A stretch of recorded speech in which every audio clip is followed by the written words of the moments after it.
I still can't believe you're going on a New Year's Eve date with a monster hunter. Sighing, I paused my careful eyeliner application long enough to shoot my little sister Candace an impatient look. He's not a monster hunter. Which, technically, was true. Mostly, anyway. Candace giggled and rolled onto her back. She was lying on my bed, watching as I applied my makeup at the small vanity table near the window. "He is pretty dreamy," she said, smiling as she stared up at the ceiling. "Don't you have your own date to get ready for?" I asked, as I shifted my attention back to the mirror. Like my hair, my eyelashes were a silver-white color, and it took a few coats of mascara to even make them show up, let alone pop. Jasmine, our middle sister, appeared in the doorway. She was the opposite of dressed up for the evening, sporting a matching set of olive-colored sweats that looked clean but wrinkled, as she'd been wearing them all day. Her mahogany waves were tied up in a big unwieldy blob atop her head, and she'd spackled some kind of purple clay mask across her T-zone.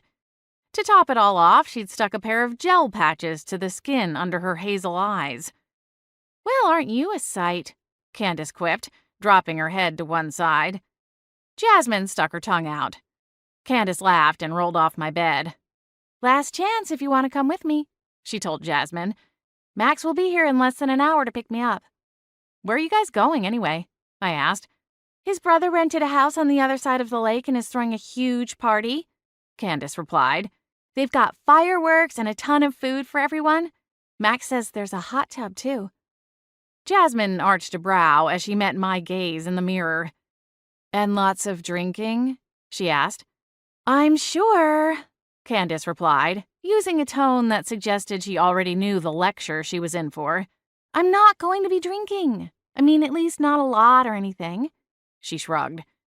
She'd be 21 in a few months, and neither Jasmine nor I had squeaky clean reputations to stand atop in that regard.